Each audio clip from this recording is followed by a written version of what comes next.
సంబంధించిన అయ్యగారికి, అమ్మగారికి, మరి కుడి వచ్చిన సంఘస్థులందరికీ నా వందనాలు.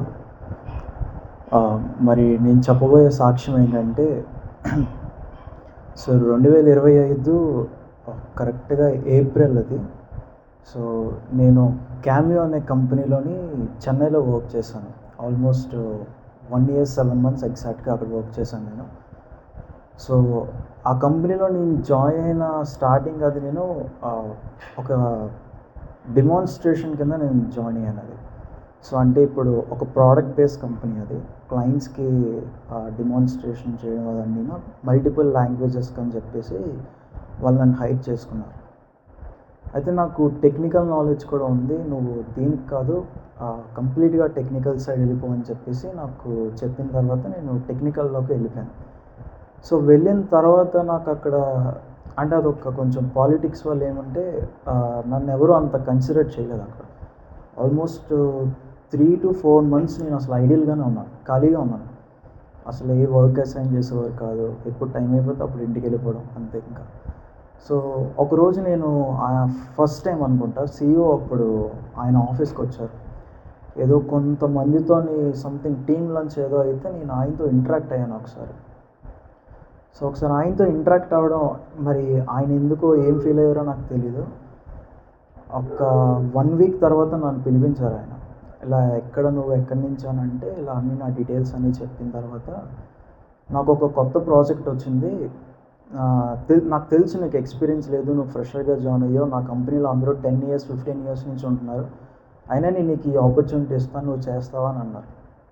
సో నేను ఫస్ట్ నో చెప్పాను, ఎందుకంటే అదొక కొన్ని క్రోర్స్లో ఉన్న ప్రాజెక్ట్ అది ఎలా చేయాలి ఏందనేది నాకైతే అసలు తెలీదు.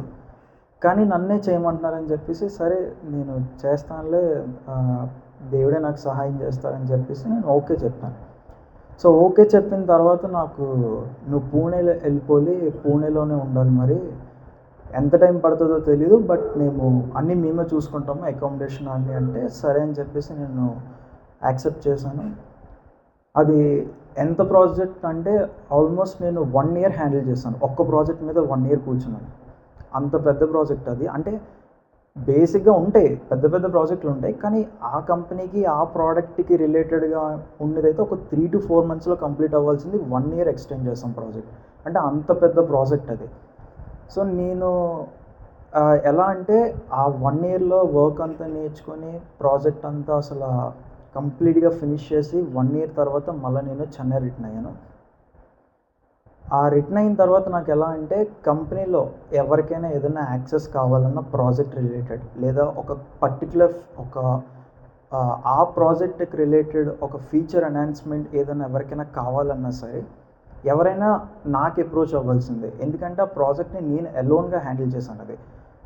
సో దాన్ని బట్టి నాకు ఒక మంచి అప్రైజల్ వచ్చింది, మంచి అవార్డ్ అయితే వచ్చింది. ఆ పర్టికులర్ ప్రాజెక్ట్ బట్టి అది పూణేలో సింబియోసిస్ అని చెప్పేసి పెద్ద ప్రాజెక్ట్ అది.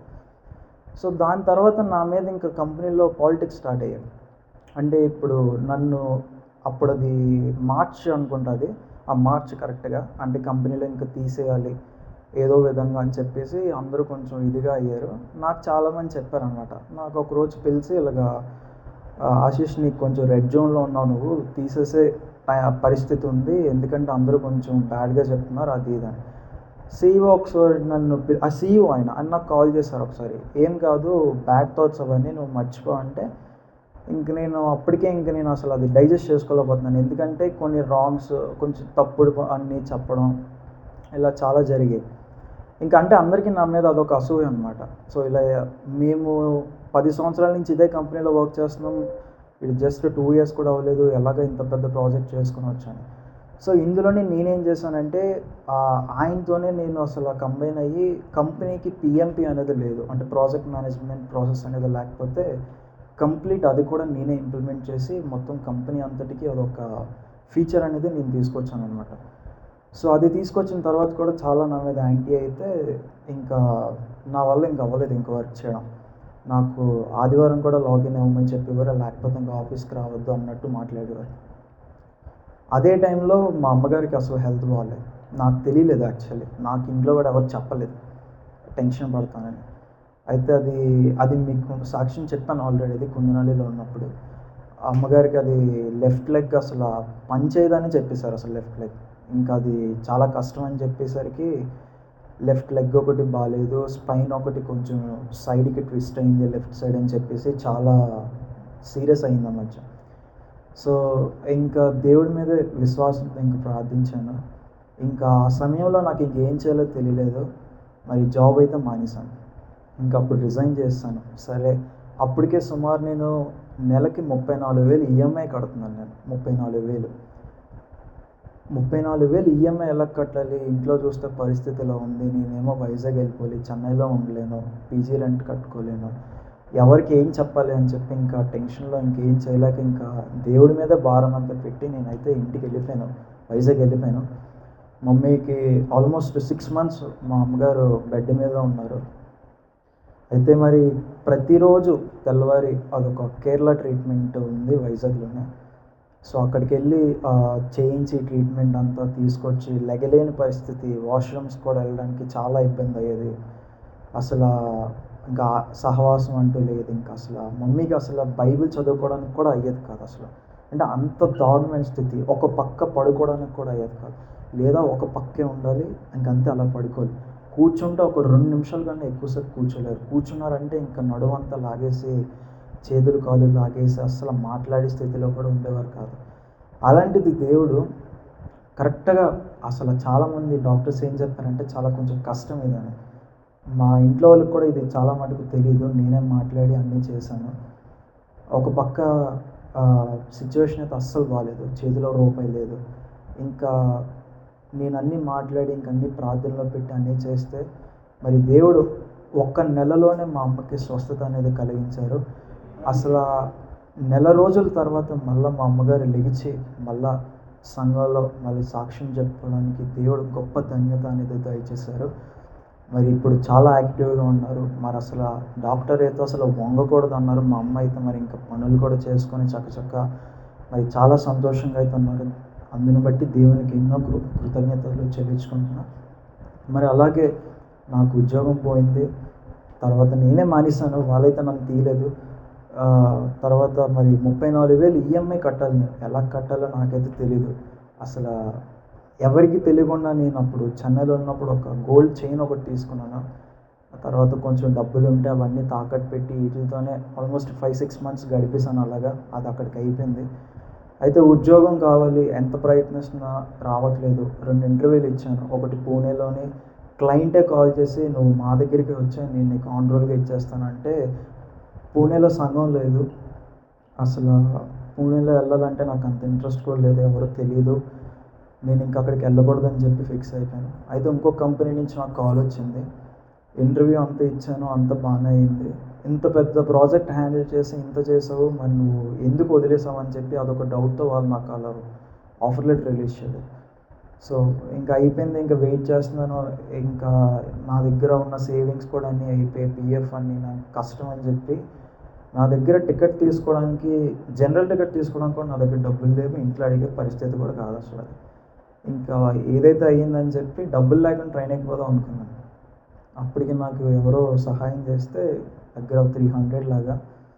సో ట్రైన్ ఎక్కి ఇంక నేను అప్పుడు బెంగళూరు వచ్చాను. ఇంకా జాబ్ రాలేదు నాకు, కానీ బెంగళూరు వచ్చాను. అది ఎవరికి చెప్పలేదు నేను అప్పుడు. ఇక్కడికి వచ్చినట్టు కూడా అయ్యగారికి కూడా నేను చెప్పలేదు. వచ్చేసి ఇంకా మరి ఈ కంపెనీ చాలా బాగుంటుందని చెప్పి ఒక 3 years బ్యాక్ నేను ఒక దగ్గర విన్నాను. డైరెక్ట్గా ఇంటర్వ్యూకి వెళ్ళిపోయాను.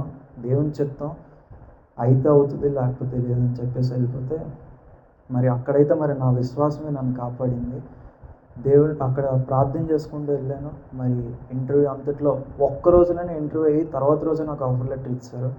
మరి వెంటనే మరి నేను జాయిన్ కూడా అయిపోయాను. మరి దేవుని చిత్తానుసారంగా మళ్ళీ నేను బెంగళూరు అయితే వచ్చాను. మరి ఈ కొన్ని 2025 ఈ కొన్ని డిస్టర్బెన్సెస్ వల్ల సో నాకంటూ కొన్ని షో స్టాపర్స్ అని ఉన్నాయి. సో నాకు ఆత్మీయ జీవితంలో ఎదగడానికి నాకు చాలా ఆటంకాలు వచ్చాయి. మరి డిస్టర్బెన్స్ అంటే ఇంట్లో పరిస్థితి బాగాలేదు, నేను ఒక కాన్సన్ట్రేషన్ చేయలేకపోయేవాడిని.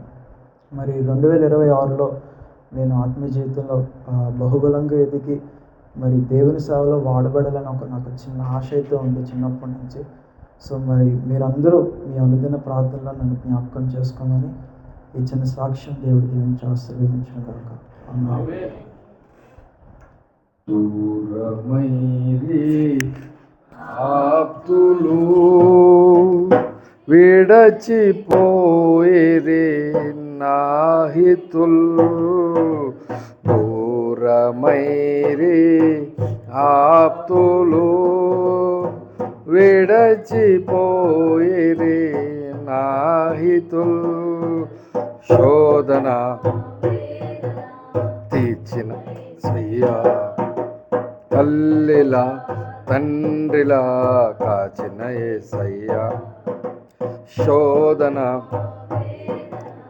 తీర్చిన యేసయ్యా, తల్లిలా తండ్రిలా కాచిన యేసయ్యా, ఇంతకాలం